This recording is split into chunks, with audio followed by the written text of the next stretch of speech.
seja muito bem-vindo, seja muito bem-vinda ao podcast Tributarista do Futuro. E aqui nesse podcast que nós discutimos estratégias sobre o desenvolvimento econômico do Brasil, sempre unindo técnica tributária à inteligência de negócio para fazer as empresas crescerem de forma ética, de forma sustentável.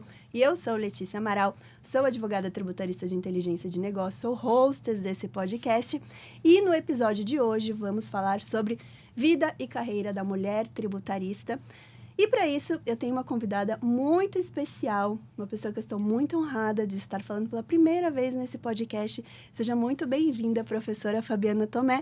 É uma alegria imensa tê-la aqui conosco nesse podcast Tributarista do Futuro, que tem já tantos anos e pela primeira vez, então sou muito honrada em tê-la aqui. Ai, Letícia, eu que agradeço, fico muito feliz com o convite, muito feliz em estar aqui hoje com você nesse podcast, compartilhando um pouco da nossa carreira, da nossa vida, né, da mulher tributarista que enfrenta aí tantos desafios, mas é muito recompensador. Então, eu fico muito feliz mesmo com o convite. E a gente viu... quanto tempo que a professora está na área tributária? Já tem quantos anos? Mais de 27. Mas então compartilha do fato de que a mulher tributarista cresceu muito nesses últimos anos, né? Porque lá, 2 décadas atrás, ainda era dominada por homens, né? Nós tínhamos uma ou outra mulher que se destacava. Então, a gente acompanhar o crescimento. E hoje, eu não sei para a professora, mas hoje eu vivo muito mais com mulheres tributaristas do que com homens tributaristas. Eu também, e eu fico muito feliz com isso, né? Acho que o direito como um todo teve um crescimento das mulheres como destaque, né? Porque sempre houve as mulheres ali, mas o destaque em si acabava não tendo tanto protagonismo, e no direito como um todo nós vemos esse crescimento, e no direito tributário como tributarista também. Então, eu também tenho a felicidade de conviver hoje com muitas mulheres tributaristas, até mais do que homens, porque é isso, né? Acho que essa é uma questão muito importante de nós colocarmos em pauta, que é as competências sempre existiram. Sim. Mas quando você tem alguém ali com uma conexão, aquilo vai gerando, né, essa possibilidade do destaque. Né? Então, ter mulheres em cargos de poder, em cargos de destaque, não é uma questão de gênero ou feminista, é realmente dar a possibilidade de que as competências das pessoas, independente do gênero, se destaquem, né? E eu fico muito feliz com isso. Eu também, porque eu venho de uma linhagem masculina, né? Ser professora também foi sempre mentorada pelo professor Paulo de Barros, né? Nosso ícone dentro do direito tributário. E a minha maior referência é meu pai, né? Que sempre foi que me trouxe para a área do tributário.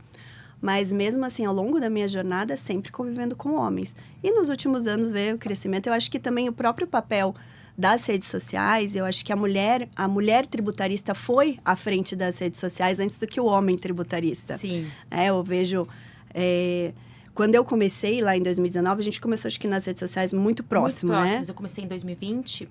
É muito próximo. Então, eu comecei ali meados de 2019 e as referências que eu tinha de pessoas que falavam de tributário na internet eram mulheres. Sim. Mulheres jovens, né? Mulheres com muito menos tempo até de experiência profissional do que eu. E então foram, né, nesse quesito, nessa competência, comunicação via internet, foram as minhas referências.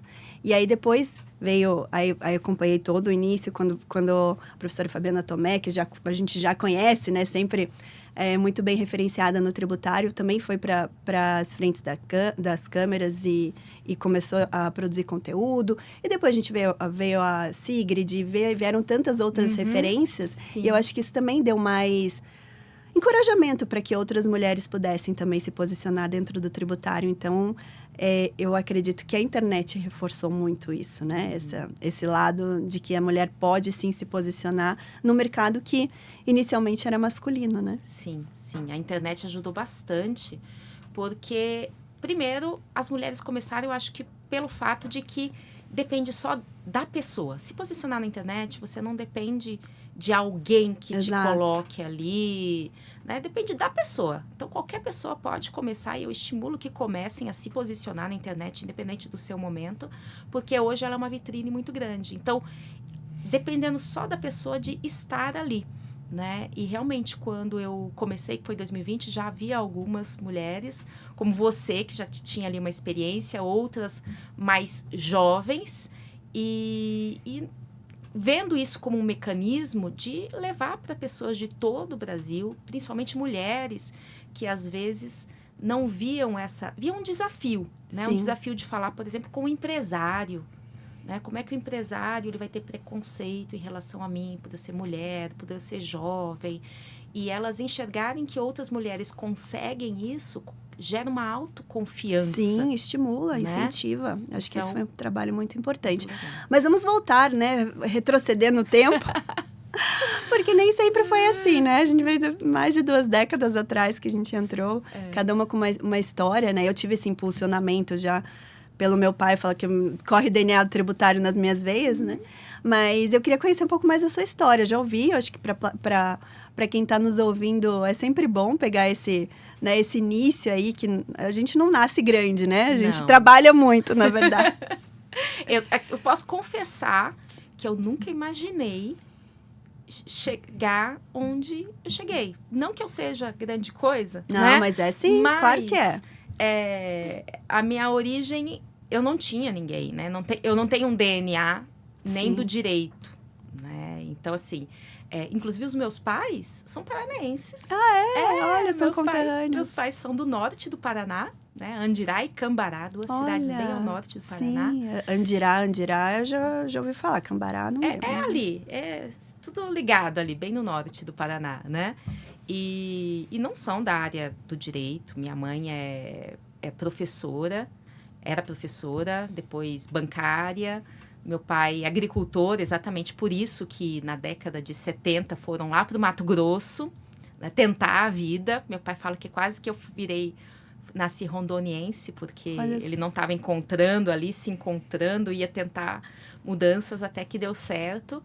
Então, eu nasci de uma família que não tem nada a ver com o direito, né? Meu pai nem formação tem, mas que sempre estimulou muito o estudo. Isso é acho algo que isso que é fundamental, né? Estimular o estudo, estimulou minha mãe a estudar, porque ela fez a faculdade já no Mato Grosso, já casada, faculdade de férias. Falo que eu fiz a faculdade com ela, porque era aquela que fazia nas férias, né? Ficava um mês em uma outra cidade, em Cáceres, fazendo a faculdade. Então, ela foi sem ninguém, comigo na barriga, depois comigo no colo, né?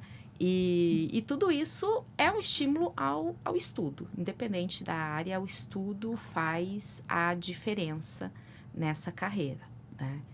E aí, eu fui fazer a faculdade ali em Cuiabá, eu sou diamantinense, mas fui para Cuiabá para estudar também, onde eu fiz a faculdade. Dei a sorte, né? Mas é aquela coisa, o cavalo selado, a sorte aparece, tem que estar preparado para agarrar. Sim. De estagiar num escritório de direito empresarial. Olha que legal. Lá em Cuiabá mesmo. Lá em Cuiabá. Era o meu professor de tributário. Eu não gostava de tributário.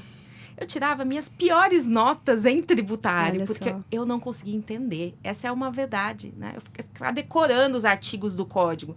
Então, as outras coisas, a gente, né, você consegue visualizar no dia a dia.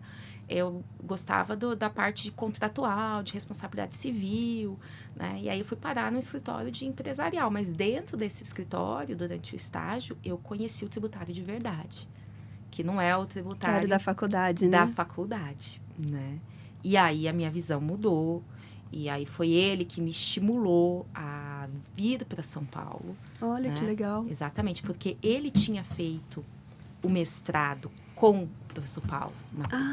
Que bacana. Então foi Exatamente. Foi ele o responsável. Foi ele falou assim, não, você vai para a PUC. Porque eu queria fazer uma pós, né? Na época a gente pensava assim, não, é a pós que vai mudar a minha vida. Né? A gente também, quando se forma, tem essa visão. Mas também naquela época, pra gente se especializar em uma matéria, tinha que ser pós.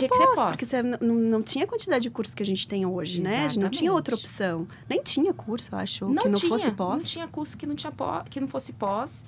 Uma pós presencial. Era isso. Ou a pessoa saía e ia estudar para concurso, fazer cursinho, ou ela ia fazer uma pós. Então, vamos fazer uma pós.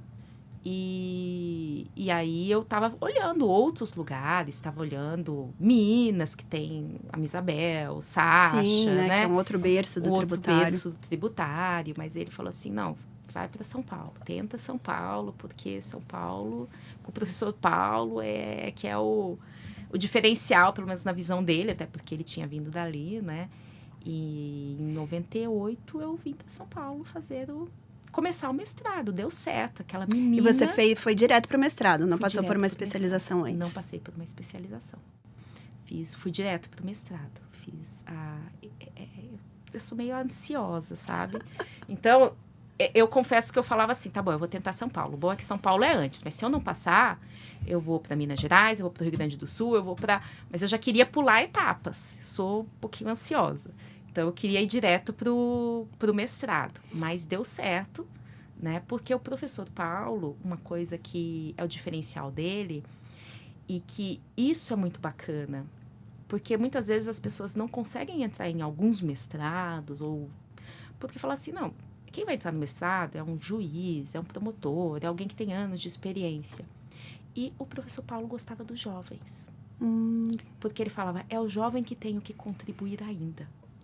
Eu não quero alguém que já está se aposentando, sem nenhum preconceito, porque temos também pessoas assim.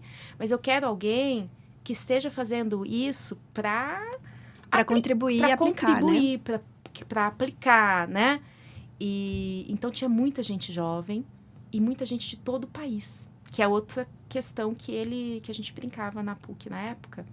Falava assim, aqui tem gente de todo lugar do Brasil, tem até de São Paulo.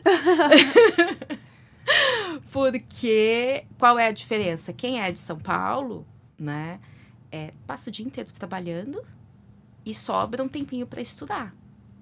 E quem é de fora, pelo menos no início, vem para estudar. Depois você vai arrumar outras coisas para fazer, obviamente, Sim. mas você vem dedicado a isso. Então, ele olhava esses critérios. Então, eu confesso, assim, que eu não entrei no mestrado pelo meu conhecimento, por mais que eu tivesse estudado muito para aquela prova, né? Mas eu me sentia, logo que eu entrei ali, algo assim, uma sementinha tão pequenininha, tão ínfima diante daquelas pessoas já experientes e discutindo. E eu era ali a quietinha. E que é um outro ponto, inclusive, que vale a gente até falar aqui, para estimular as pessoas. Porque hoje eu estou aqui conversando com você, né? E eu dou aula, e eu falo com clientes, mas eu não era assim. Tanto que quando eu passei pro mestrado, o pai do então meu chefe, né? Vou falar o nome dele aqui, José Guilherme Júnior, o pai dele, falava assim, só que não adianta você ir lá e ficar só estudando, não. Porque ele sabia que eu era quadradinha. Falava assim, você tem que fazer contatos. Você tem que fazer network. Amizades. Nem tinha network, nem tinha né? network, porque era em português, né? Tem que fazer contatos. Eu falava, ai, meu Deus do céu, como é que eu vou fazer isso? Então, assim, eu era uma pessoa que não levantava a mão na aula para fazer pergunta. Só que aí no começo eu tentei. E isso me fazia sofrer demais. Ser quem eu não era.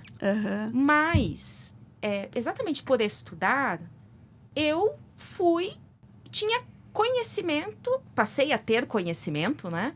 Para discutir nas aulas. E aí, chamando a atenção do próprio professor Paulo de Barros Carvalho.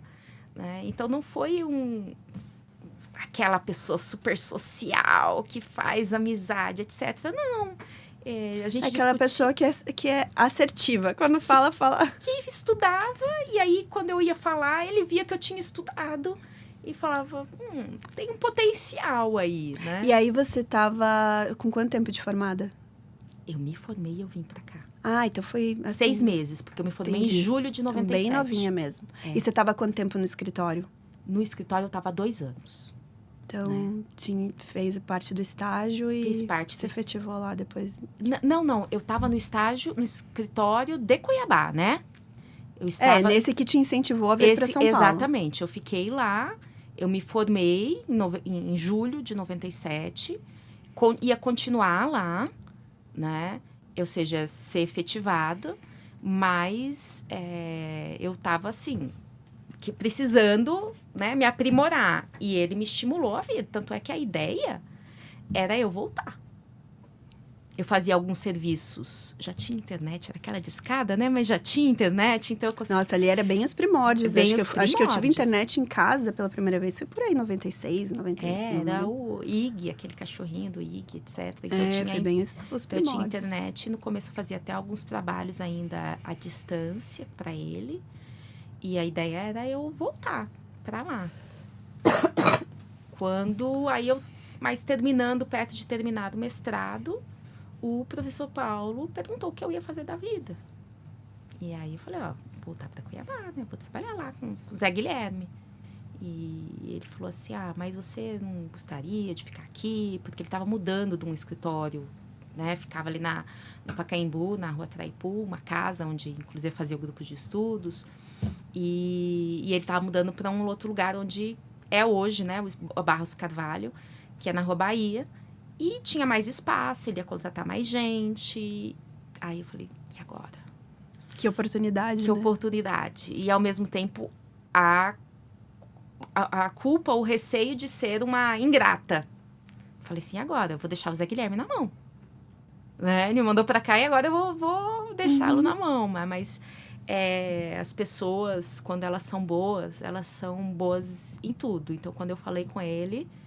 Ele falou assim, se você quer ganhar dinheiro logo, você vem pra cá. Você vai chegar aqui, você vai ganhar rápido muito dinheiro, né? Mas, se você quer ser esse negócio de jurista... ele falava assim, né? Você tá no melhor lugar aí, né? Então, ele me estimulou. E aí, ele falou assim, que foi assim... e se não der certo, qualquer momento você pode voltar pra cá, né? Deixou as portas abertas, né? As portas abertas. Então, isso que é importante também da gente... Valorizar, né, os nossos relacionamentos. E ser transparente também, né? E ser transparente. Então, eu fiquei com paz no espírito, com paz no coração para fazer aquilo que eu queria, né? E manter um bom relacionamento com ele. Então, de vez em quando, eu até vou visitá-lo lá no escritório. Que legal. Dele. Então, a gente vai construindo, né? Não, mas bem legal, não sabia dessa parte da história, assim, de como que iniciou. Eu fiz mestrado um pouquinho depois, também não foi muito tempo depois, não, que eu me formei, mas eu lembro que meu pai me falava assim, que antes de pensar em mestrado, a gente tinha que ter um pouco mais de prática, que era bom entrar que mestrado, até pós, ele falava, era bom quando a gente ia para contribuir, né, para contribuir com casos práticos e tal, e quando a gente tinha pouca experiência, ele... até porque a trajetória do meu pai foi bem diferente, né? Ele nunca teve essa trajetória mais acadêmica, muito embora sempre foi muito estudioso, né? Mas ele foi fazer pós-graduação, eu já era grande. Acho que ele foi fazer pós-graduação lá por 95, por aí. Eu já era adolescente, né? Então, eu já tinha muito tempo de prática. E aí, quando eu me formei em 2003. Aí eu já quis engatar direto na pós. Aí já queria sempre... já trabalhava com tributário há muito tempo, né? Desde sempre ali no escritório. Aí eu fui fazer a pós, mas eu também queria fazer o mestrado. Aí eu fiz a pós, lá em Curitiba mesmo. Enquanto isso, eu estava estudando porque eu queria fazer mestrado fora. Eu sempre fui apaixonada pela França. Eu acho que a irmã do meu pai é casada com um francês. Meu tio é francês. E eu sempre fui apaixonada pela França.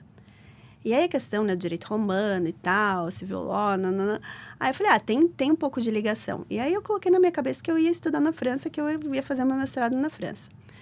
E aí, tanto que durante a faculdade eu comecei a estudar francês, porque eu queria ir para a França. Aí, a hora que eu terminei a faculdade, eu fui visitar todas as universidades. E aí, enquanto eu estava fazendo a pós, eu já estava estudando para poder fazer as aplicações lá para a França. E aí, deu certo, né? Então, eu terminei a pós ali em 2004 e 2005 eu fui para a França. Então, aí deu certo, assim, bem esse período. Só que daí eu também ficava pensando, o que eu vou estudar no mestrado na França, né? Aí eu falei, vou para o internacional, então, porque daí, pelo menos dá para... E eu já gostava, eu tinha conhecido já o professor Heleno, e eu era apaixonada pelas obras do professor Heleno, porque ele fala de tributário internacional, e eu já estava com esse projeto de ir para a França. Então, eu falei, é isso que eu quero fazer, tributário internacional, é isso que eu vou fazer. E aí, deu certo. Eu fui, estudei na França, fiz o meu mestrado em Direito Internacional Europeu. E escrevi sobre joint ventures na época. Mal se falava de joint ventures. Hoje é muito mais, né? Mas lá, em 2005, eu fiz o meu TCC da pós, já foi sobre esse mesmo tema. E aí eu consolidei só no mestrado. Aí eu tinha ouvido pela minha professora de Direito Societário, ela falou o termo joint ventures, né? Eu falei, nossa, que legal isso. Achei a massa. Mas sabia que hoje em dia, né, todas as parcerias, as alianças, tanto que o primeiro livro que eu escrevi em coautoria, que eu coordenei, foi sobre alianças estratégicas com empresas, pegando esse gancho. E aí, mas pra você ver como o direcionamento que nos dão é importante, né? A tua referência era de alguém que via o mestrado e fala, vai lá e faz com essa pessoa. A minha referência era um pouquinho diferente. Fala, não, primeiro pratica, trabalha, tem muita coisa, depois você vai. Mas eu acabei engatando também após, até porque a gente já tá naquele ritmo de estudo, né? Então, bom, não... E foi muito bom porque, como eu já trabalhava no escritório, a gente já via muitos casos, já trabalhava com tributário. Então, tudo que via lá na pós, aí eu já relacionava com as questões do escritório e já trazia cases. Eu lembro que a Betina, a professora Betina Gruppenmacher, foi minha professora da pós, que ela é também de Curitiba, né? E também discípula, né? Maravilhosa. E daí eu lembro que ela comentou eu não vou lembrar o caso exatamente, mas me marcou. Que ela comentou em alguma das aulas, falando, nossa, conseguir uma liminar sobre esse tema é praticamente impossível. E, coincidentemente, tinha conseguido uma liminar. Eu falei, professora, a gente conseguiu uma liminar. Ela falou, meu Deus! Mas eu não lembro o tema que era, mas eu lembro dessa fala dela. Ela falou, nossa, parabéns! Eu fiquei assim, né? Quando a gente infla de orgulho, olha que legal, consegui uma liminar sobre esse tema. E aí, assim como você, também muito novinha, já foi impulsionada para a área acadêmica, né? Para dar aula. Eu também já fui impulsionada desde cedo, porque como meu pai já dava... Só que não para graduação, porque você vê os exemplos, né? A gente é muito guiado por exemplo. Meu pai sempre deu aula em pós. E aí eu fiz o mestrado, né? Voltei para o Brasil. Eu falei, também quero dar aula. Eu também quero dar aula. E eu era muito tímida também, muito tímida. Nunca fui uma pessoa extrovertida. Eu era comunicativa, mas aquele comunicativo do curitibano, assim, no primeiro momento... né? Se ninguém fala com você, você fica ali na sua, mas também a hora que dá uma trelinha, daí vai lá e engata.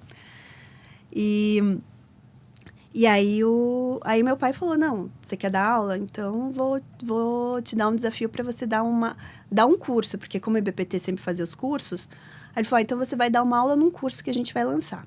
Daí ele lançou um curso que a gente deu no CRC, lá em Curitiba, eu lembro, sobre autos de infração. Matéria tributária. Foi a primeira vez que eu dei aula. E aí, muito novinha, sempre tive uma cara mais de criancinha, sabe? Nunca tive... Baixinha, né? Magrinha, mirradinha. Aí eu falei, nossa, eu passei a noite inteira estudando e vendo jurisprudência. Falei, nossa, primeira vez. E fui dar aula no CRC para um monte de contador, né? Nem era para advogado, nem era no nosso ambiente mais natural para um monte de contador. Eu falei, meu Deus... Mas, enfim, não fui bem, né? Eu acho que a primeira vez que a gente dá aula... Depois também quero ver como que foi a sua estreia em sala de aula. Mas eu falei... Mas a gente vai com a coragem e pelo menos começa, né? Eu devia ter uns 23, 24 anos ali. E dando aula para contador muito mais velho. E eu acho que isso que também foi me ajudando a me tornar menos inibida. Porque como dali eu já engatei para dar aula de pós... Eu ia dar aula de pós, eu era muitas vezes a mais nova. Aquela coisa que você tinha que vencer a tua timidez para chegar assim, nossa, uma professora novinha, né? Alguém novinho que veio me dar aula aqui. Então, acho que isso também foi me ajudando bastante, sabe? Na jornada. Faz diferença, né? Para vocês também sentiu isso? Como também, que foi teu início Muito. De sala de aula? Até assim, mas antes de entrar nisso, só uma questão que eu hoje concordo com o seu pai. A pós agrega muito mais quando você já tem experiência. Então, assim, eu, na pós, me sentia perdida e eu fui, literalmente, aprender conceito. Assim, porque eu não tinha esses conceitos. Eu não tinha na faculdade. Fui direto para um mestrado, por mais que eu estagiasse, o estágio não era o conceito, era exatamente, né, fazer algumas coisas e era mais ICMS ainda, na época, a defesa de auto de infração de ICMS. E eu fui aprender conceitos. Então, assim, eu acho que a pessoa, hoje, qual é a visão que eu tenho, né? Eu vejo que realmente eu teria, por mais que eu tivesse na pressa, desespero, aquela coisa assim, né? Eu teria aproveitado muito mais se eu já tivesse tido mais experiência antes de ir para a pós, né? Teria tido mais esse talvez contribuído mais. Eu lembro que eu fazia pós comigo uma amiga minha da faculdade, e hoje ela é procuradora da PGFN e tal, muitos anos já. Mas na época ela só tinha tido contato do tributário com a sala de aula, né, da faculdade. E a gente fazia pós juntas. E aí, para mim, era muito mais fácil, porque eu via aquilo no meu dia a dia. Eu via, né, os casos dos clientes e tal, então eu conseguia fazer a referência muito mais fácil. E ela fala, Letícia, eu fico perdida, eu não entendo nada que tá falando. Calma. Mas então, eu vejo isso também. A prática facilita. Por mais que eu tivesse pouco tempo de formada, eu estava dentro de um escritório de tributário desde o primeiro ano da faculdade. Então, por mais que no comecinho a gente veja coisas muito básicas, mas no terceiro, quarto ano, eu já era uma advogada de sênior para pleno, né? Sim, ali, porque pela vivência ali, pela né? vivência, exato. Então, porque era só tributário que a gente fazia, né? Então, por isso que hoje, apesar de eu ter feito um determinado caminho, se eu fosse repetir, eu não faria exatamente esse caminho. E, inclusive, é o que eu oriento. Da pessoa achar que vai para pós e é ali que ela vai aprender a advogar no tributário, né? Não é. Então, se puder buscar essa experiência prática antes, a sua pós vai ser muito mais eficaz, sim, muito mais produtiva, né? muito mais proveitosa. Exato. Se bem que, como eu falei, hoje a gente tem muitas outras possibilidades para quem está saindo agora da faculdade, quer entrar no tributário. Você tem o seu curso, tem meu curso, tem curso de vários profissionais de campo de batalha que já vão ensinar muita coisa antes da gente pensar. Porque hoje eu também vejo a pós, acho que vai muito do objetivo da pessoa. Eu vejo a pós realmente como uma linha acadêmica para ser seguida, né? Uma linha acadêmica, um conteúdo mais técnico, aprofundado. E os cursos de capacitação, não, né? Eles não têm esse propósito. Tem propósito de te ensinar para a prática mesmo, para você poder atuar. Então, eu vejo a pós hoje muito mais para um aprofundamento curricular, vamos pensar, sim, né? Exato, exatamente. Não descarto, porque estudo é sempre estudo, sempre importante. Mas naquela nossa época não tinha essa Não tinha essas variáveis. Não tinham variáveis. Né? Se queria realmente entrar, se especializar num tema, tinha que ser pela pós-graduação. Mas aí me conta, como que foi o seu início de sala de aula? Tanto assim que eu, apesar de fazer mestrado, era para ter um título, né? A ideia. Eu nunca quis dar aula. Olha só. Porque a minha mãe era professora. Só que a minha mãe era professora da rede pública estadual de ensino. Então, assim... Não era uma boa referência. Não era uma boa referência. Sem tirar o mérito, né? Exatamente. Mas, assim, o sofrimento dela, dar 3 turnos de aula, salário atrasado, ganhar uma mixaria. Tanto que aí ela foi estudar e fazer concurso. Aí ela passou no concurso do Banco do Brasil. E aí que a nossa vida melhorou, vamos dizer assim, né? Então, o dar aula, apesar de eu sempre ter gostado, porque eu dava aula para minha avó, né? Minha avó nunca foi para a escola, é daquela época que... Né? Então, você alfabetizou a sua avó. Exatamente. Que legal. Então, eu dava aula para minha avó e adorava brincar de escolinha com ela, me realizava, mas eu não me via numa profissão porque achava que não era algo que pudesse ter, inclusive, uma realização financeira, assim, viver disso ou qualquer coisa, né? Mas, durante o mestrado, aí eu passei a ter outra experiência e uma outra visão, né? E vivenciar aquilo de um outro modo. O professor Paulo, e inclusive o assistente dele na época, era o Eurico, o professor Eurico Desante. Sim. Né? E foi ele que, na verdade, me viu ali dentro. Porque o professor Paulo dava a parte expositiva. E eu, quietinha, nunca nem levantava a mão. E o Eurico, ele usava uma técnica que se usa até hoje na PUC, COGEA, no IBET, que eu gosto muito, uso nas minhas aulas também, é de formar grupos de alunos e esses grupinhos discutiam os assuntos. Então, aí no grupinho eu conseguia falar. Então, ele... Até você incentiva, né? Exatamente, são poucas pessoas, né? Grupo de 4 pessoas ali, então todo mundo fala, você não tem aquela exposição toda, você incentiva todo mundo a falar, e aí ele que identificou e falou assim, essa menina aqui... acho que tem potencial. E aí, conversando com o professor Paulo, eles me convidaram para ser monitora, ou seja, assistente de um professor na pós-COGEAI, pós-especialização da PUC. E aí, que medo. Mas fui, né? Então, Aquela máxima, tá com medo, vai com medo mesmo. Vai com medo mesmo, né? Então, eu comecei ali, quietinha. E quando ele faltava, aí era eu que tinha que assumir a sala. Nossa, era um terror, assim, um medo danado, né? De assumir a sala quando ele faltava. E estudava e me preparava.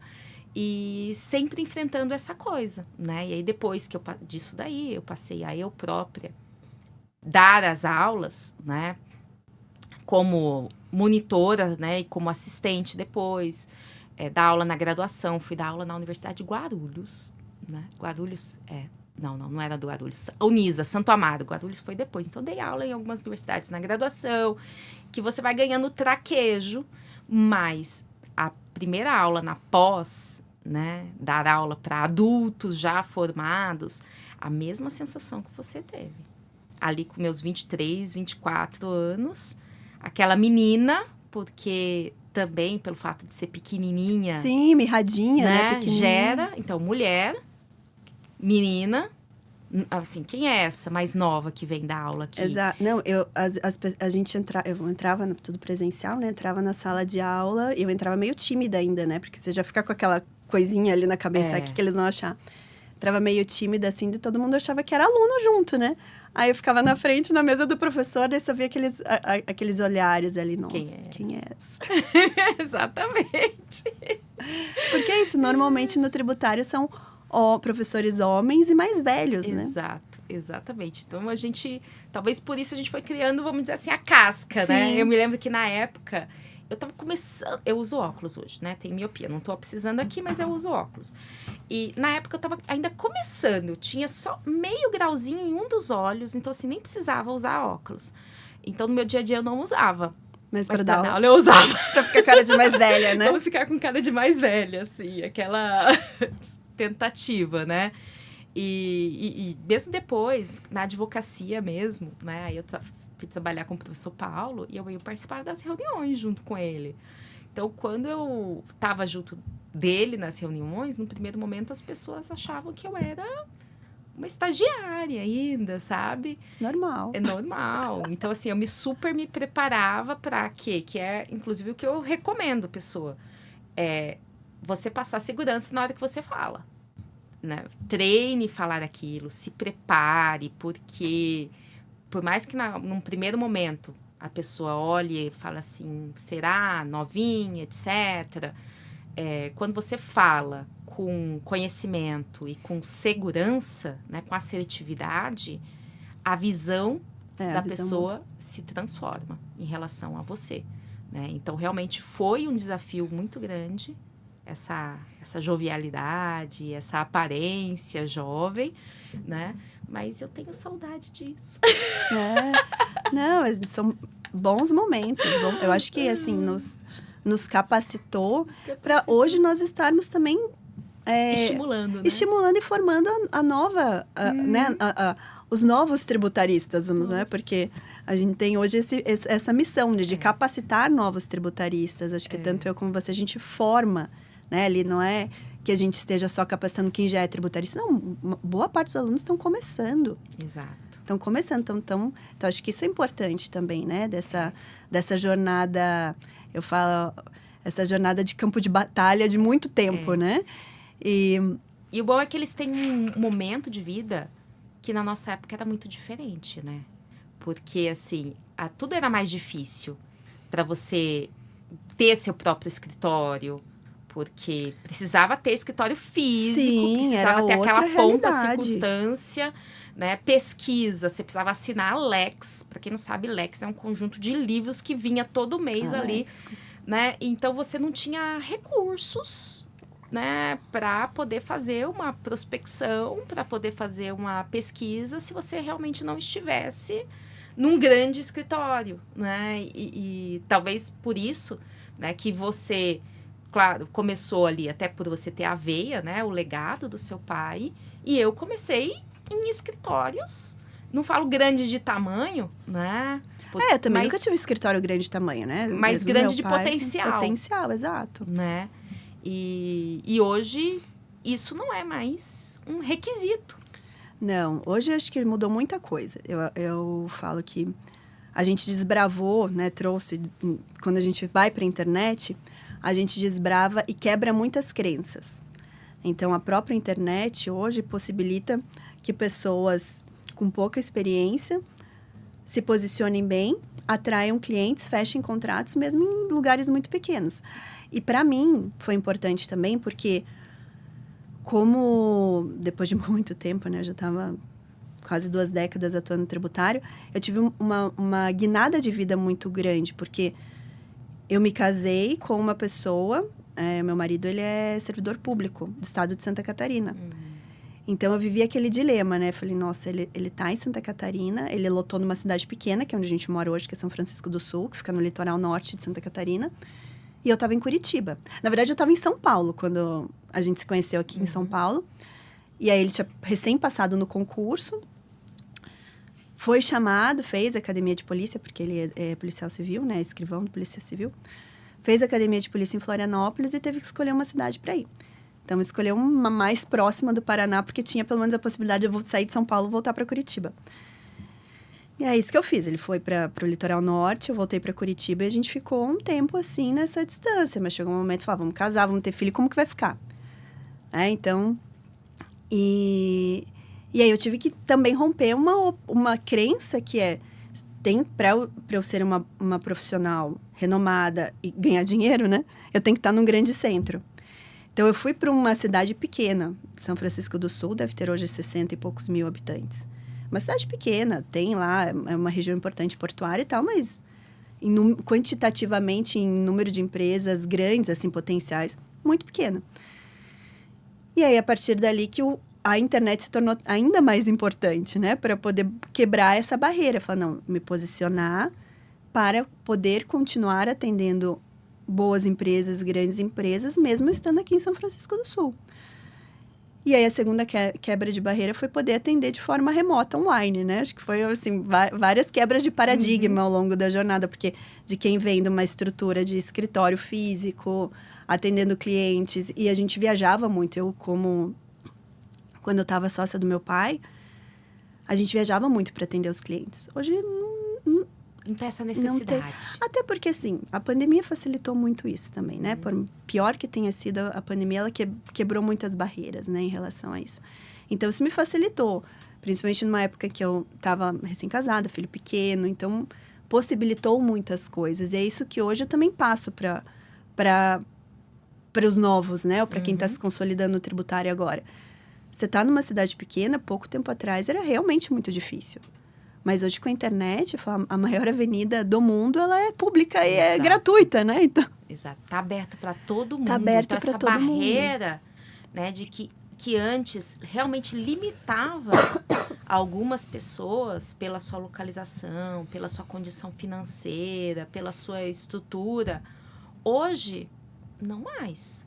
Porque você, com a internet, pode chegar em empresas, em clientes, em todos os lugares do Brasil, né, atendê-los remotamente, porque realmente as pessoas se acostumaram, a internet já existia, mas nós não tínhamos esse hábito da reunião online, né, das videoconferências, então as pessoas se acostumaram com isso. As audiências, até, para que mesmo quem precise fazer audiência, sim, né, audiência hoje com o o incomum é o né? presencial, né? O presencial virou o incomum. Você marca uma audiência, né, um horário para falar com o procurador, ou até para despachar com o juiz, é muito online. Sustentação oral, toda a defesa oral, tudo de forma online, remota.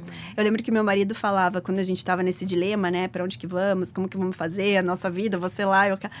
Ele falava, não, o negócio é fazer videoconferência. Ele falava, vai fazer videoconferência com os seus clientes. Eu falei, como vou fazer videoconferência com os meus clientes? Eles me querem lá perto. Imagina, a internet está aí. Ele falava assim, imagina a internet. E naquela época, na minha cabeça, era algo assim, inimaginável. Imagina, hoje é o novo normal, né? É o novo normal. É exceção você ir lá. É uma coisa assim, né? Só se for uma coisa importante, diferenciada, etc. Mas é uma exceção mesmo. Exceção à regra. E você também viveu essa... Porque você tem 2 filhos, né? Hoje já estão... O teu mais novo está com... 14 e 16. Tenho 2 meninos. E como que foi também esse... Porque hoje eles estão mais mocinhos, né? Mas você passou pela fase de que... Passei, viu? Da gestação, de conciliar trabalho. Como que foi isso? Passei, viu? Perrengue. Eu falo, né? Na verdade, uma das coisas positivas que eu fiz foi realmente correr logo para fazer mestrado e doutorado. Né? E aí eu tive filhos depois de já concluído o doutorado. Eu falo assim, acho que se eu não tivesse... Não que eu não ia ter feito, mas assim, na fase deles pequeno, é muito difícil você conciliar tudo isso. É difícil. Né? E eu, inclusive, dei uma mudança de vida, na verdade, há pouco tempo. Até mesmo por causa dessas coisas de internet. Porque eu sempre trabalhei muito, mesmo com eles pequenos, mesmo com eles... eu tinha esse workaholic, né? A gente essa só visão. muda o workaholic, né? Na verdade, a gente muda. O workaholic hoje ficou mais Só que fácil, com o celular, onde exato, você tiver. Por quê? Até porque, assim, eu não tinha que chegar tão cedo no escritório. Mas eu não tinha horário para sair. E é assim, né? Se você for pensar nos grandes escritórios. Então... Normal, você tem prazo para cumprir, estratégia. Tem eu já reunião, virei noite trabalhando. tem etc. Tem muita coisa ali. Então, assim, a primeira infância deles mesmo, quando eu olho, eu não estive tão presente. Assim, não vou dizer que eu me arrependo, porque tudo são fases na vida, mas e eu estava ali numa fase de construção, mas era criança o tempo integral no colégio, né? Era babá, né? Eu viajava muito também. Então, assim, quando bebezinhos mesmo, obviamente, a gente dá uma parada nas viagens. Mas depois dos 6 meses, depois que parou de amamentar, já voltava a viajar, né? Seja para atender clientes, seja para dar aulas, para ir em congressos. Então, eu vivi uma rotina muito, muito, muito acelerada e muito puxada, realmente. Imagino. Eu fui ter filho mais tarde, né? O Isaac nasceu, tinha 33, então já estava, assim, também com a vida profissional mais consolidada, né? Mas, mesmo assim, em 2015 ele nasceu, então mesmo de 2015 até a Naomi nascer, que daí, quando a Naomi nasceu em 2017, já estava com uma outra configuração de vida. Mas em 2015 eu ainda fazia São Francisco do Sul, Curitiba, todas as semanas carregando ele.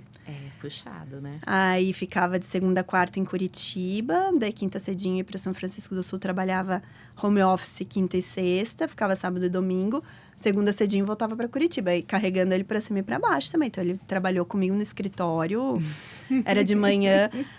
Ainda bem que a gente tem rede de apoio, tudo, né? Tinha babá que ia cedinho pra minha casa, me ajudava a arrumar ele, mas ela ia pro escritório comigo, trabalhava lá, ficava o dia inteiro comigo até a hora que eu tinha que ir embora. Aí levava. Mas a gente vai se adaptando. Eu acho que também a mulher, né? Mulher profissional, né? Mulher empresária, mulher empreendedora, ela carrega essa... Que é mãe, né? Também carrega... É uma dupla, tripla função. Se a gente fosse pensar antigamente que a mulher ficava mais em casa, cuidando dos filhos e o homem trabalhava, era normal o pai ser mais ausente. Era normal, porque estava a questão da mulher ir ganhando mais espaço também trouxe isso como uma forma de adaptação. Sim. Mas hoje eu vejo, por exemplo, hoje que eu trabalho em casa, né? O escritório é dentro de casa, então já estou numa outra configuração. Falei, só mudou o workaholic, porque eu trabalho o dia inteirinho até a noite, dando aula, quando a gente dá aula até a noite, né? Dá aula até 11 horas da noite. Mas eu tô junto, eles estão perto ali.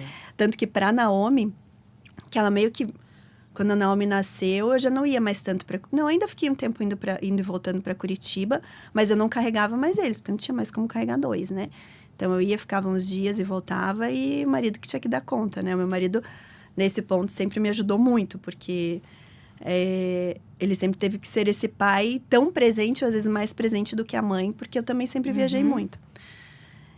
Mas a Naomi, basicamente, me viu trabalhando muito próximo dela, né? Ao contrário, o Isaac sim, mas ele sendo carregado, né? Pra cima e pra baixo. Mas hoje a referência que ela tem, por exemplo, você falou da sua mãe, eu lembrei. Hoje você pergunta pra Naomi o que ela quer ser professora. Ai, que linda. Ai, falou, amor, você tem certeza? Depende de que tipo de professora que você queira ser, né? Tudo tem, né, seu viés. Depende dela. Não, mamãe, mas é porque eu gosto. E ela gosta de ensinar também. Só que na visão dela, ela quer ser a professora de criancinha. Daí eu falei, olha, se você for ter a sua escola para ensinar as suas crianças, tudo bem. Se você for depender, eu acho que não é uma boa. Vamos por etapas, né? Não vamos quebrar o seu sonho. Mas ela vê, porque ela me vê dando muita aula, né? A gente dá muita aula, por mais que seja hoje nesse formato online, a gente dá muita aula online. Aí ela tem esse referencial, né, de ver a mãe ali trabalhando e dando aula, sendo professora. E isso é muito legal, o orgulho que eles têm da gente. Isso eu percebo nos meninos, né, que principalmente eles que já são maiorzinhos, já entendem, né? Então, o orgulho de ver a nossa produção, né, de ver que nós trabalhamos, que nós nos dedicamos, que nós produzimos, escrevemos, né? Mas e mesmo quando eles eram pequenos, né? Eles engraçado que eles gravam mais que a gente é professora do que a gente é advogada. Ah, muito mais. Ele falava, sabem... minha mãe também é professora, falava nos colégios, sabe? Na cabeça dos meus, ele fala, mamãe, você tem várias profissões, né? Você é advogada, você é empresária e você é professora, né? Eu falei, tem várias profissões. Exato, entendeu? E aí eles sentem muito orgulho disso daí, e vai entrando na cabeça deles. O meu caçula, hoje ele tem 14, mas não é de hoje que ele faz isso, acho que já desde que ele tinha uns 10 anos, assim. Porque a gente procrastina, né? E eu deixo para entregar a minha declaração de imposto de renda no último dia, assim, certo? O Casa de Ferreira Espeto de Pau, né? Também dos clientes a gente faz tudo correndo, o nosso a gente vai deixando. E eu lembro ele, acho que passava propaganda das coisas, eles...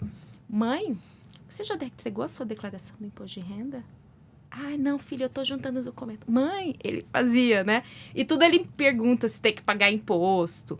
Hoje ele vai importar, né? Hoje eles mexem na internet, quer importar um joguinho, quer importar um negócio. E aí quer importar a cartinha do Pokémon. Aí quando vai ver o imposto em cima disso, né? Tudo isso, mãe? Eu falei, meu filho. E é bom que aí ele entende com que a mãe trabalha, sabe? Também passa a vivenciar. Mas eles sentem um orgulho grande. Então, é sofrido no sentido de que a gente tem uma sobrecarga. E a gente escolhe o nosso sofrido, né? Exato. É o sofrido gratificante. É o sofrido gratificante. É o sofrido porque você tem uma sobrecarga. Mas você tem uma independência, você tem uma autonomia, você tem um reconhecimento pessoal, né? Uma satisfação pessoal, né? Você tem as pessoas ao seu redor que te olham como um espelho. Sim, por que mais você que inspira, nenhum dos né? meus queira ser advogado, né? Mas... É que hoje eles têm tantas opções também, né? Eu vejo o meu mais velho, né? Que tem 10 anos, o Isaac. Referencial dele de ganhar dinheiro é youtuber.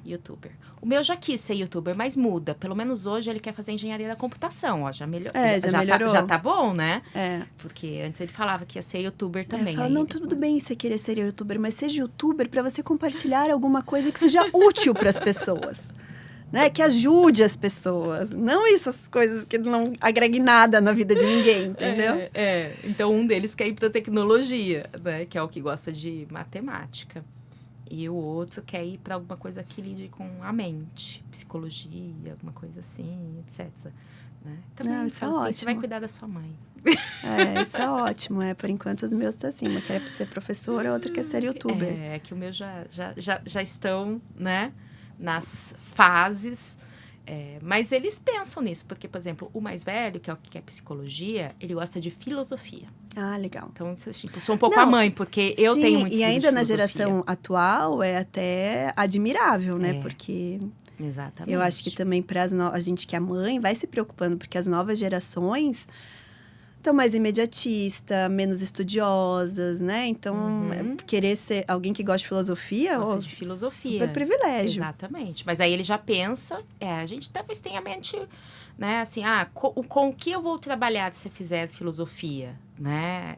Ainda só pensa assim, eu vou poder só dar aula. Ainda tem essa desvalorização, né? Tem que pensar. Então, aí ele fala assim, não, o que eu consigo unir aí? Bom, a psicologia, que é uma coisa que você conecta essa coisa da mente, né, da filosofia e do ser humano, né? E outra coisa, né? Até puxando o gancho da internet que a gente estava conversando antes, eu acho que hoje, independentemente da profissão, se você faz um bom trabalho e divulga esse teu bom trabalho, você vira reconhecido. Foi o que eu falei pra ele. Mesmo com a filosofia. Mesmo com a filosofia. Eu não desestimulei. Eu mostrei pra ele Porque o hoje... Clóvis de Barros, por exemplo. Falei, ó, filósofo. Sim, hoje mas aí temos ele ainda tem assim, mas isso é filósofos muito raro, não sei o quê. Mas eu falo assim, faça o que você quiser. Qualquer coisa que você fizer bem feito e divulgar o seu trabalho. E divulga o seu campo de trabalho, se atenção. posiciona, divulga, vai ter. Hoje é muito mais fácil do que antigamente, que realmente você só dependia de uma sala de aula, né? Hoje não, Exatamente. hoje você faz a tua sala de aula. Eu falei pra Naomi, se tudo bem, quer ensinar criança, seja dona da tua escola, né? Vai montar a tua metodologia de ensino, não tem problema nenhum, faça o que você gosta. No nosso caso, a gente gostou de algo que não é tão normal, né? O tributário, mas... Então, mas eu amo filosofia. Eu gosto também de filosofia. É uma coisa assim que eu amo e que eu aprendi com o professor Paulo e com os Carvalho. Tudo isso eu aprendi com ele, sabe?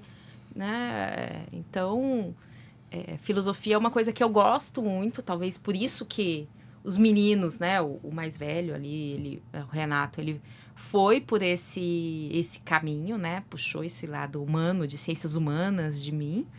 Mas hoje você tem realmente muito mais amplitude de possibilidade de trabalho e eu deixo ele enxergar isso. Qualquer coisa que fizer bem feito, não adianta. Não é a profissão que você vai escolher, é o modo como você vai exercê-la e empreender, porque eu concordo com você nesse ponto. O empreendedorismo, essa visão, né, que você inclusive ensina, né, na inteligência de negócios, a visão de empreendedor faz uma diferença em qualquer profissão. Hoje, por exemplo, eu passei muito tempo com medo disso. Né? O que é normal na nossa área, que nós somos... A gente vem de uma área técnica. Exato. A gente vem de uma área técnica. Então, o empreender é algo que não é no nosso natural. Não é. Tem que ser trabalhado. Tem que ser trabalhado na nossa mente, sabe? Então, assim, eu trabalhei em escritório, né? Primeiro com o professor Paulo, depois num escritório aqui na Faria Lima mesmo. E aquele medo de empreender. E foi no meio da pandemia que eu tomei essa decisão, por vários motivos. Primeiro, pela pandemia, que fez a gente enxergar a vida de outro modo. Sim. Foi disruptivo em várias coisas. Foi disruptivo. Né? Eu falo assim, vendo até os sócios, principalmente do escritório, os megas, sócio master, preocupados e se matando e com medo, sabe, a própria questão financeira ali, que afetou todo mundo naquele momento, né? E quase tendo um infarto ali. E aí, minha cabeça, assim... Eu cheguei aí, durante esse período, para Cuiabá, alugar um apartamento no Airbnb e ficar lá. Olha só. Pensando em voltar para Cuiabá. Sinceramente. Sabe? Porque a gente começa a gente foi muito afetado do ponto de vista emocional, né? Exatamente. Não apenas da parte de saúde, né? Que obviamente, né? Mas exatamente. O emocional afetou muito. E porque eu falava, eu não quero mais essa vida louca. Que é o que eu cheguei a ter, né? Enquanto eu trabalhava em escritório, assim... Para dar conta, 3 babás. Meu Deus. Porque eu tinha 2 meninos pequenos. E daí tinha que fazer os turnos, né? Exatamente. Tinha bebê pequeno. Tinha que dormir em casa. Uma delas dormia em casa, né? Outra ficava de dia. E tinha do final de semana. Porque eu trabalhava final de semana. Meu Deus, uma loucura. E eu era separada. Eu me separei. Então era só você sozinha, assim, eu era né? sozinha. No pai, normal, o dia a dia era mais... o pai, né? Tendo o pai... Eu ficava com ele às vezes, mas mesmo assim, aí eu mandava a babá pra ficar com ele, junto ali, porque eram 2 pequenininhos, eles eram muito pequenininhos. 2 anos de diferença, que nem os meus também. Tal, né? Mas eu vivia essa vida louca, né? E aí, na pandemia, a gente passou a repensar tudo isso. O meu ex-marido faleceu. Olha só, eles perderam os pais, então. Eles perderam o pai. Pesado, né? Pesado. E aí... O lado bom é que eu ficava dentro de casa com eles. Eu ainda trabalhava, né, no escritório, só que aí à distância. Só que aí eu falei assim, não, é hora de eu criar coragem. É hora de eu criar coragem porque iam começar a voltar ao presencial. Eu falei, não quero voltar, não quero. Né? Mesmo que fosse o híbrido, eu não quero. Sim, não faz mais parte da minha realidade. Não faz mais parte. Eu tô tão bem aqui, faço tudo aqui no meu escritório, né? Dentro de casa também, mas totalmente estruturado. E aí foi quando eu mudei, virei a chave, ou seja, foi por uma necessidade, porque eu não estava com coragem. Falo assim, devia ter feito isso antes, né? E não tive essa que às vezes coragem. a gente não acredita no nosso próprio potencial. Até porque essa parte do empreendedorismo a gente não estuda, né? Não. A gente não estuda, então dá medo, dá muito. Eu lembro que quando eu era mais jovem e enfim, né, eu falava assim, nossa, mesmo que eu deixe de trabalhar com meu pai, né? Porque eu fui sócia do meu pai muitos anos depois, né? Até então eu trabalhava com ele. Aí eu falei, mesmo que eu deixe de trabalhar com ele, eu vou precisar de um sócio comercial, porque eu não sou nada comercial. Eu sou a parte técnica da coisa, entendeu? Eu falei, eu não consigo me ver vendendo o meu trabalho. E como a gente muda, porque é justamente isso, a gente tem que trabalhar internamente, desenvolver competências. E aí isso eu também dou muito mérito ao meu pai, porque ele via isso. Falou, Letícia, você é extremamente técnica, você tem dificuldade de se relacionar, de criar conexão com os clientes. Isso aqui, se você não criar conexão com os clientes, você vai dar uma mancadinha, porque a gente erra, né, Fabi? Sim, é normal errar. E nem é, às vezes, o erro nosso, mas a circunstância, né? Porque se você está fazendo, por exemplo, uma coisa que lida com o judiciário e não vem uma questão favorável, né? Quando você cria conexão, como você disse, ele passa a entender que você fez o melhor de você. Exato, e às vezes mesmo que tenha acontecido algum erro, mesmo que, sei lá, a gente é humano, erra, né? Ele reconhece, e não é motivo de você perder. E isso meu pai me falava muito. Filha, é o seguinte, eu já passei por altos e baixos na minha carreira. Só que eu sempre priorizei ter esse bom relacionamento com os clientes, porque às vezes eu precisei mesmo ser sincero com eles. Olha, eu não estou numa fase boa, mas eu preciso de você. Né? Ou às vezes de eu ter feito alguma coisa errada e o cliente entender, não, eu sei, eu conheço a tua índole, eu sei, não vai ser por isso que a gente vai romper a nossa parceria. E ele sempre me falou assim, só que você é muito técnica e você tem essa dificuldade de criar conexão com os clientes. E eu tinha mesmo, e eu não achava que era importante. O importante é eu estudar e estar entregando um bom trabalho. Só que daí a gente erra, né? Imperfeito, qualquer coisinha que a gente erra, o cliente vai lá.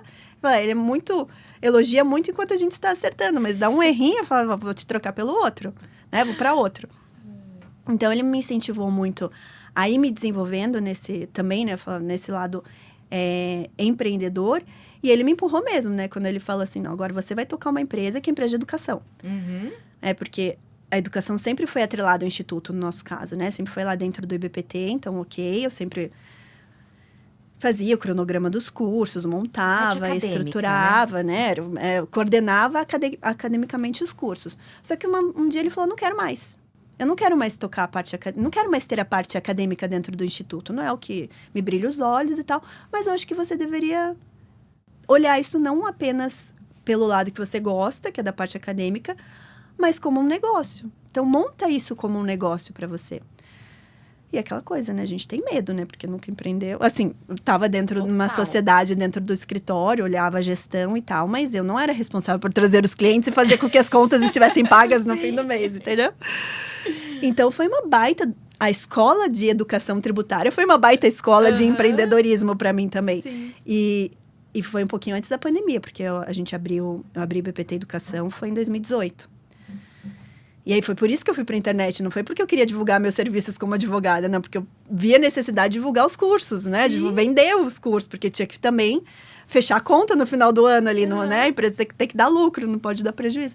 Então, foi por isso. Foi por uma necessidade. E aí, depois as coisas foram caminhando. Eu tive coragem, realmente, de, pelo meu momento de vida, não estar mais compatível... no meu momento como sócia do meu pai, não estava mais compatível. Não tinha mais prazer em ir para Curitiba, ficar tendo essa vida louca de estrada o tempo todo. Já vi que não estava nem fluindo bem para mim, nem fluindo bem para ele. Falei, olha, então, realmente, né? Deixa eu tocar. E foi muito bom também, porque eu desenvolvi um outro lado empresarial, que é o lado empresarial como advogado, como consultor e como tributarista em si, né? Então, acho que a vida também nos dá esses chacoalhões, esses empurrões, né? Para que a gente possa se desenvolver e performar. E E faz parte, bater cabeça, enfim, né? Acho que todo mundo faz parte, todo mundo. E ninguém acha, assim, porque essa é uma coisa. Às vezes as pessoas nos olham, né, Letícia? E acha que foi tudo fácil, foram flores. Só flores. Porque eu trabalhei com o professor Paulo, porque você trabalhou com seu pai. Só que não, né? Tudo isso foi muita batalha durante, né? Sim, porque a exatamente. gente tinha toda essa sobrecarga. E nessa virada de chave, nossa, né? Que foi por um motivo da vida, mas esse motivo da vida nos chacoalhou e a gente precisou tomar uma decisão, porque poderia ter acontecido tudo isso, né? Pandemia, e eu perdi do pai das crianças e continuar se submetendo a uma coisa que fazia mal para mim, que é não poder estar perto dos meus filhos e dar essa atenção, continuar na vida louca. Né? E você é a mesma coisa. Eu acho assim, eu acho que a gente está trabalhando, trabalho 100% dentro de casa.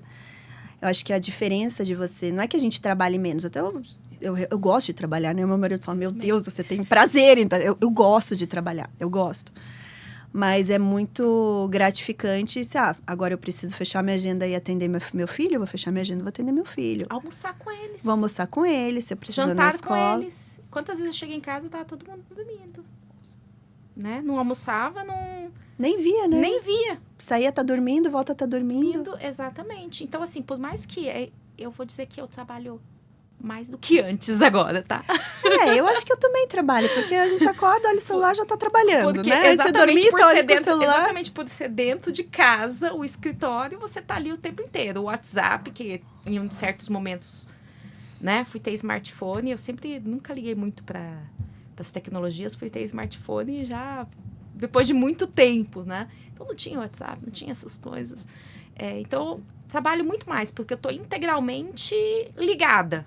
Mas, ao mesmo tempo, eu tenho a liberdade da minha agenda. Uhum. Que é isso, para poder levar meu filho na consulta ou estar num momento com ele, que eu queira, para almoçar com ele, para jantar com ele, para fazer a minha agenda. Então, eu trabalho sem problema no final de semana, quando eu preciso trabalhar, né?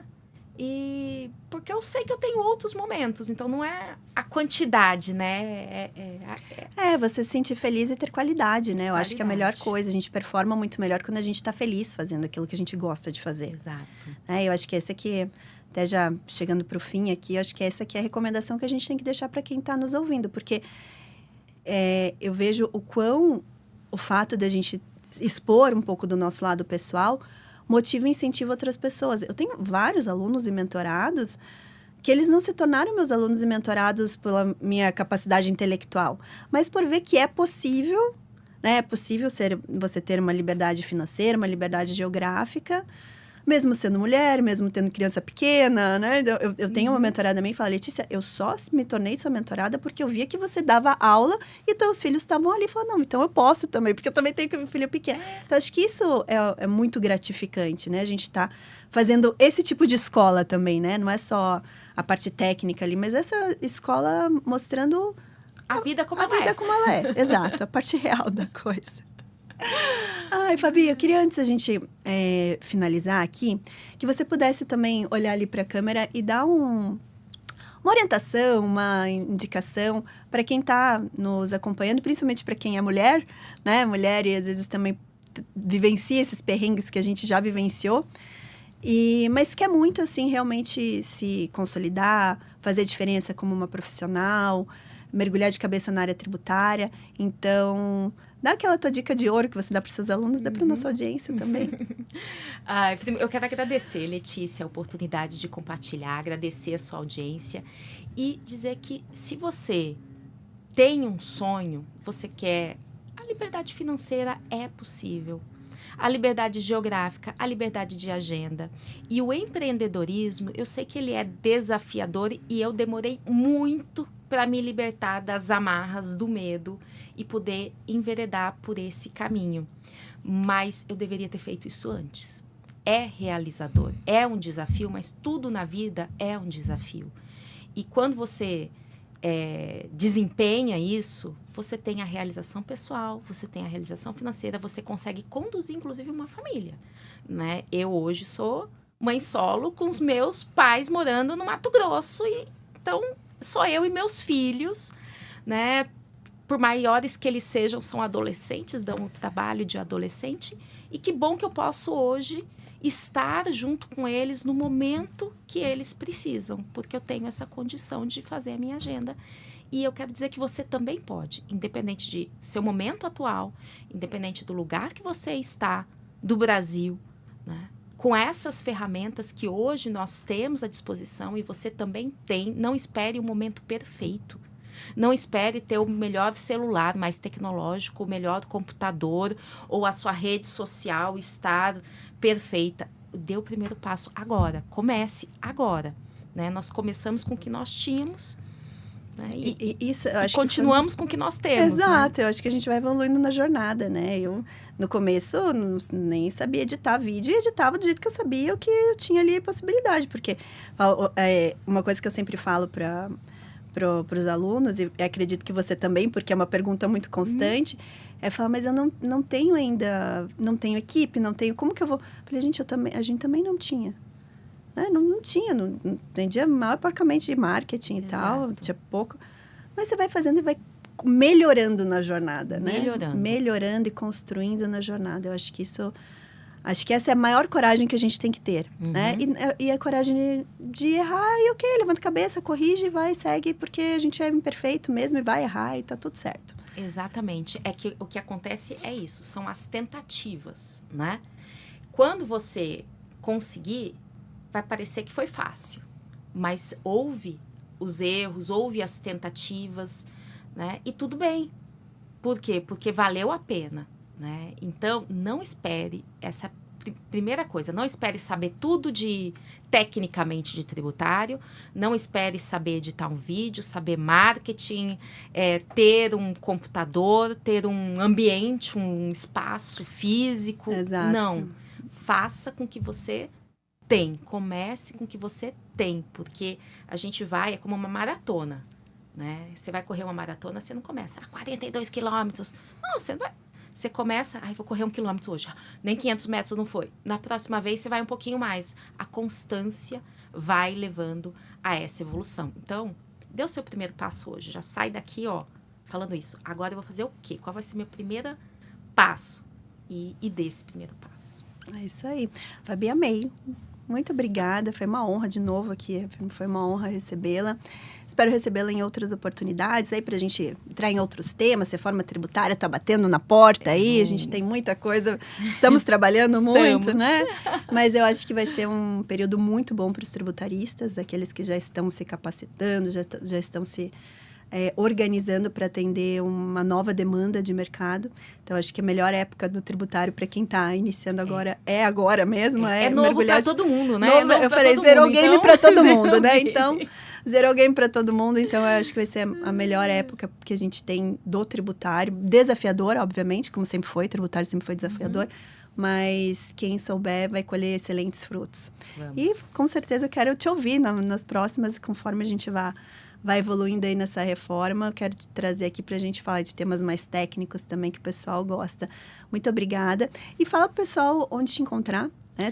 Teus contatos, tuas redes sociais, para eles poderem continuar acompanhando. Adorei o convite, Letícia. Vai ser um prazer conversar sobre temas técnicos, principalmente de reforma tributária, né? Eu tenho um canal no YouTube, né? Que é com o meu nome. Fabiana, você pesquisar lá, Fabiana Del Padre Tomé, vai aparecer meu canal. Eu faço lives semanais sobre temas, normalmente são mais técnicos. No momento, estou focando também em reforma tributária, né? A gente está estudando e compartilhando junto isso daí. E no Instagram, né, é @prof.fabianatomé. Também aí são conteúdos mais curtinhos, né, menos profundos, mais atualizações do dia a dia da advocacia, do tributário. E, Letícia, quero dizer que é um imenso prazer estar aqui com você. Que bom. Né? Parabéns por essa iniciativa, parabéns pelo trabalho que você desenvolve. Igualmente, parabéns. Parabéns para nós. E conte comigo sempre que precisa, para outros momentos, outras oportunidades, nós voltarmos a conversar. Contarei, te chamarei, pode ter certeza. E a você que nos acompanhou, parabéns por estar aqui, sempre buscando seu aperfeiçoamento profissional, crescer, mudar a realidade do Brasil. Toda sexta-feira um novo episódio, então, por favor, se inscreva aqui no nosso canal. Se você está nos vendo ou nos ouvindo pelo Spotify, também assine aqui o nosso podcast, compartilhe com outras pessoas, faça que essa mensagem atinja o maior número de profissionais, aí, pessoas, advogados, contadores que querem se firmar na carreira tributária, porque as empresas precisarão de excelentes profissionais e cada vez mais agora com a reforma tributária. Aqui na descrição do vídeo a gente vai deixar os nossos links principais, também vamos deixar os contatos da professora Fabiana Tomé, recomendo muito que acompanhe o trabalho dela, que é maravilhoso também, e nos vemos no próximo episódio. Até lá. Tchau, tchau.